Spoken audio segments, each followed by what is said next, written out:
میت کا قتل ہے. اور یہ جو جنگ جمل ہوئی ہے، جنگ سفین ہوئی ہے، اس میں جو ہے تقریباً 70,000 کسی کتاب میں 70,000 لکھا ہوا ہے، کسی کتاب میں 1,00,000 جو ہے نا لکھا ہوا ہے کہ صحابہ جو ہے وہ مارے گئے ہیں. آپ یہ بتائیں کہ اتنے صحابہ شہید ہوئے ہیں، قتل ہوئے ہیں، کیا ان کا خون جو ہے وہ اللہ تعالیٰ کی ذات انصاف نہیں کرے گی؟ ناظم شاہ صاحب، یہ جو ہے نا کہ اتنے قتل ہوئے، کوئی 17,000 ہی صرف کہتا ہے، کوئی لاکھ آپ کہتے ہیں، کوئی کون گنتی کرتا رہا تھا. بہرحال قتل و غارت تو بہت ہوئی. جنگ جو تھی جمل بھی، صفین بھی، ناروم، بہت مارے گئے، کوئی شک نہیں. آپ نے جیسے فرمایا ایک ہی مارا جاتا پھر بھی بڑی بری بات. مگر مسئلہ تو یہ ہے کہ مارنے والے کیوں مار رہے تھے، مرنے والے کیوں مر رہے تھے، یہ فیصلہ نیت کا عالم الغیب و شہادہ کر سکتا. ہم کیا کہہ سکتے ہیں کہ کیوں مارے جا رہے. اب ام المومنین حضرت طلحہ زبیر اس لیے رنجیدہ تھے کہ مدینہ تو رسول میں رسول اللہ کا داماد اس طرح ظلم سے مارا گیا اور قاتلوں سے کوئی بدلہ نہیں لیا جا سکا. وہ اس غم میں بیچارے مدہوش ہو گئے، حواس ان کے ختم ہو گئے کہ مدینہ میں اور حضور کا داماد اور اس عمر میں اس طرح ظلم سے مارا گیا. اس غصے میں وہ چل پڑے کہ بدلہ لینا چاہیے. اب ہم کہتے ہیں، صاف کہتا ہوں کہ ان کو بصرہ جانے کا کوئی حق نہیں تھا. وہاں کیا کرنا تھا؟ امیر المومنین تو مدینہ میں تھے، وہاں جا کر مطالبہ کرتے. اور اگر یہ خود ہی قصاص لینا چاہتے تھے تو مسعود BSc اتنا بڑا کٹڑ وہ بھی کہتا کہ یہ ظلم تھا. رعایا کو کیا حق ہے کہ وہ خود ہی انتقام لیتی ہے؟ اس طرح تو انارکی پھیل جائے گی.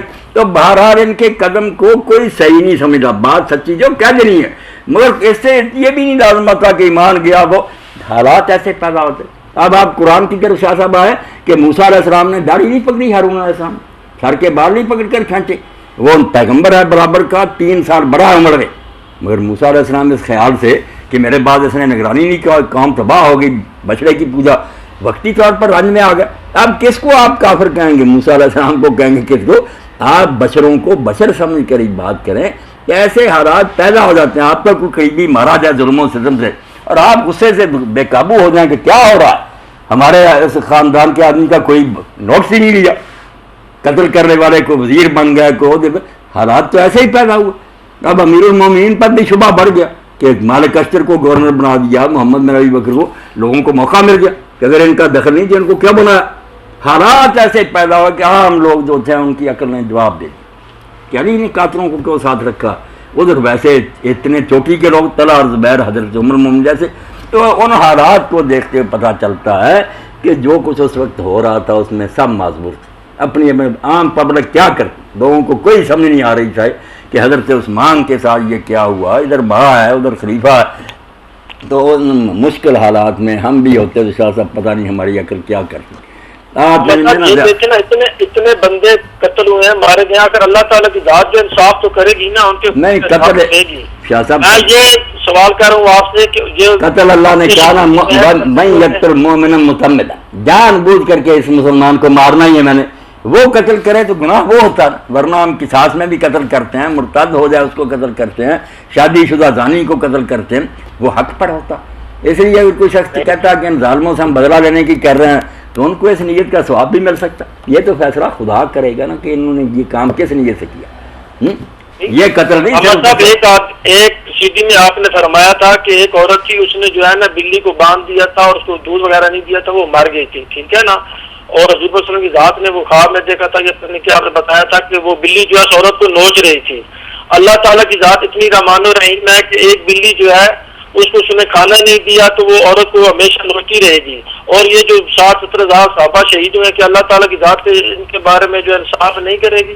نہیں، بالکل انصاف کرے گی. اللہ عادل و رحیم ہے. مگر دیکھے گا نا اللہ تعالیٰ کہ وہ بلی مارنے والی نے کیا ظلم کیا کہ نہ چھوڑا کہ وہ بیچاری کوئی کھاتی پیتی، نہ اس کو ہلاک ہی کیا، چیخ چیخ کر سوکھ سوکھ کر مر گئی. اب اللہ نے اس کو سزا ہی دینی. اگر ان لوگوں کی نیتیں بھی ایسی ہی نکلیں تو ہم کو شاہ صاحب پریشان ہونے کی کیا ضرورت. عادل خدا جانتا پکڑ لے گا. میں کب کہتا ہوں نہیں پکڑے گا. اور اگر اس نے سمجھا کہ یہ بیچارے معذور تھے، اس وجہ سے پریشان تھے، اس رنج میں انہوں نے قدم اٹھایا، تو اللہ تعالیٰ وہ غلطی بھی معاف کرے گا. بڑی بڑی غلطیوں کا شیعہ سنی حدیثوں میں آتا کہ جب اس بندے نے کہا میں نے تو تیرے خوف سے یہ کام کیا تھا، چلو معاف. بڑے بڑے گناہ. اس لیے اللہ جانتا ہے کہ کسی شخص نے کس نیت سے کام کیا. ہم یہاں بیٹھے کیا فیصلہ کریں. اپنے دور میں ایک واقعہ ہوتا ہے، اس کے بارے میں اخبار مختلف رپورٹیں دیتے ہیں، ٹی وی دیتے ہیں، کچھ اس بات کو سچی مان لیتا ہے، کوئی دوسری کو. اپنے دور کی بات ہم نہیں سمجھ سکتے کہ اصل کیا ہے.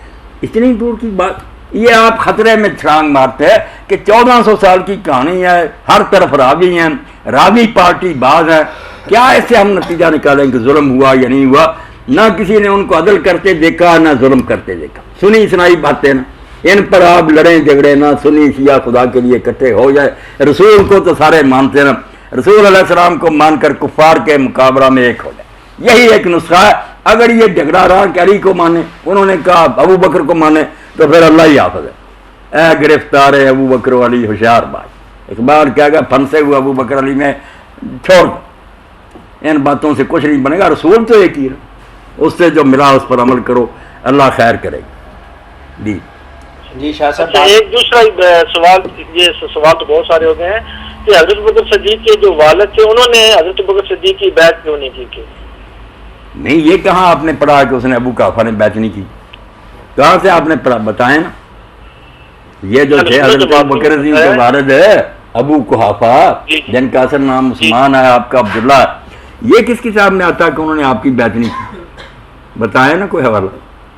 باقی یہ تو آپ جانتے ہیں شاہ صاحب کو اس زمانے میں یہ ایک مرد جا کر بیعت کرتا تھا، قبیلوں کے سردار بیعت کرتے تھے، اہل الحل وقت جب لوگ مان لیتے تھے، ساری امت مان لیتی تھی کہ ٹھیک، پارلیمنٹ صدر کو منتخب کر رہی تھی، وہ ساری امت کا ہی سمجھا جاتا ہے انتخاب انہوں نے کر لی، ایک آدمی کب بیعت کر رہا ہے؟ نہ یہ کوئی طریقہ، یہی ہے کہ وہ مخالفت نہ کرے، کوئی مقابلے میں نہ اٹھ کھڑا ہو، سمجھا جاتا ہے کہ یہ بھی بیعت میں شامل۔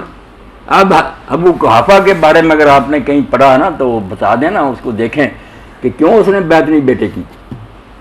ہاں انشاءاللہ جی میں آپ کو بتا دوں۔ ہاں یہ حوالہ یہ نوٹ کرتے جانا، جن چیزوں کے حوالے اگلی نشست میں انشاءاللہ پھر ملیں گے، بڑی خوشی ہوئی ہے، یہ چیزیں صاف ہونی تھی، طرفداری نہیں ہونی چاہیے، جو غلطی ہوئی ہے غلطی، مگر غلطی کو ہم کفر نہ بڑھا لے کہ وہ اسلام سے نکل گیا، غلطی بڑے بڑے گناہ ہو جاتے، زنا ہو جاتا، چوریاں ہو جاتی ہیں۔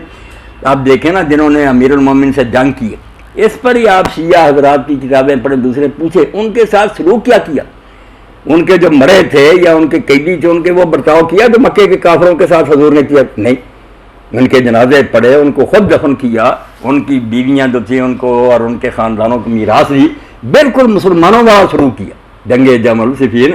اس کے بعد کیا فیصلہ چاہتے ہیں کہ خود جن کے ساتھ جنگ کی ہے انہوں نے ان کے ساتھ سیرت جو ہے مسلمانوں والی اختیار کی، ان کو مسلمان سمجھا، ان کے کلمے کا احترام کیا، باقاعدہ نماز جنازہ پڑھ کر ان کو دفن کیا، بلکہ خوارج تک کے بارے میں جو ارانیہ گالیاں دیتے تھے حضرت امیر المومنین کافر کہتے تھے، جن کو شیعہ سنی دونوں کہتے یہ تو اسلام سے نکل گئے، ان کے بارے میں آپ میرا العقول میں بہار الانوار میں دیکھیں، پوچھا کیا ہے یہ، فرمایا نہ کافر ہے نہ مشرک ہیں، میرے بھائی ہیں، میرے خلاف انہوں نے بغاوت کی، اخبار ہونا بغاوت ہے۔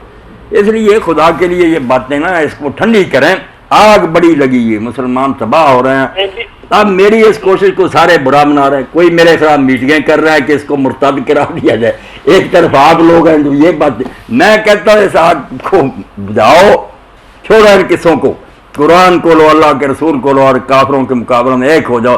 دین کی جو بنیادی باتیں جس پر اگر عمل کریں تو وقت ہی نہیں ہے ان جھگڑوں کے لیے۔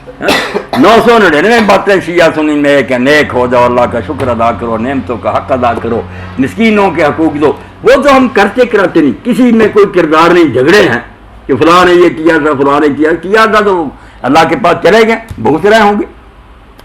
جی علامہ صاحب، ہم جو اہل شیعہ ہیں ہم تو کسی کو کافر وغیرہ نہیں کہتے، جس نے کلمہ پڑھ لیا لا الہ الا اللہ محمد رسول اللہ وہ مسلمان ہو گیا، ٹھیک ہے نا، ہم کسی کو کافر وغیرہ نہیں کہتے، بلکہ لوگ ہمیں کافر کہتے تھے۔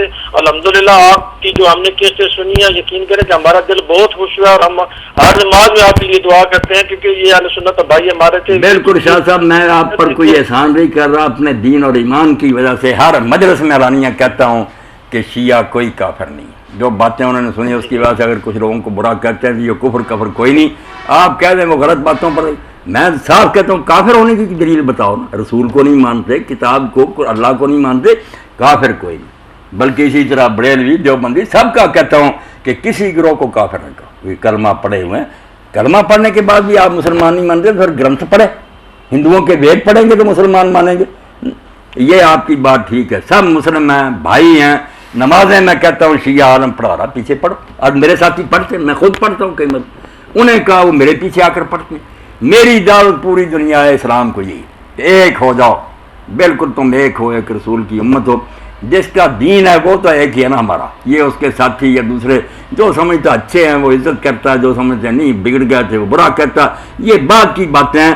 الحمدللہ رسول کریم علیہ السلام پر سب متحد۔ یا آخر میں شاہ صاحب ایک بات ایمان تازہ کرنے کے لیے دہرا دوں کہ بہت بڑے بزرگ ہیں اہل سنت کے، اہل حدیث تو ان سے ناراض ہیں مگر ہیں بزرگ، الشیخ الاکبر محی الدین ابن عربی، وہ لکھتے ہیں کہ میرے شہر میں ایک عالم دین تھا، میں اس سے ناراض تھا، میں نہیں اس سے ملتا تھا کیونکہ وہ میرے مرشد میرے پیر شیخ ابو مدین مغربی کو اچھا نہیں جانتا تھا۔ اب وہ خود کہتے ہیں کہ خواب میں مجھے زیارت ہوئی اللہ کے رسول علیہ الصلوۃ والسلام کی، تو حضور کو میں نے سخت ناراضگی میں دیکھا، اور آپ نے کہا تو شیخ اکبر فلاں عالم کو اچھا نہیں جانتا؟ میں نے کہا نہیں۔ آپ نے فرمایا کیوں؟ کہا وہ میرے شیخ کو اچھا نہیں جانتا۔ حضور نے فرمایا وہ تیرے شیخ کو اچھا نہیں جانتا، مجھے نبی نہیں مانتا؟ کب سے یہ دین بنا کہ تیرے شیخ کو مانے؟ میرا مجھ پر ایمان رکھتا ہے، اس رشتے کا تجھے لحاظ نہیں؟ فرماتے ہیں صبح جا کر معافی مانگ، اس سے صلح کی۔ فرمایا کن باتوں میں تم بنے پڑے ہوئے کو اس کو نہیں مانتا، اس کو نہیں، میری بات کرو کہ مجھے مانتا ہی نہیں۔ اس لیے جو شاہ صاحب اللہ کے رسول کو مانتا ہے، آخری نبی تسلیم کرتا ہے، وہ آپ کے جھنڈے چلے جائے، کوئی بات نہیں، اس کی کوئی بات غلط ہوگی کہیں گے بھائی یہ بات آپ کی غلط ہے، مگر یہ باتیں کفر نہیں۔ آپ اس پر مجھے پھانسی دے دیں، میرے خلاف فتوے دیں، جو جی چاہے کرتا ہے، میں تو اللہ کی رضا کے لیے۔ شاہ صاحب بہت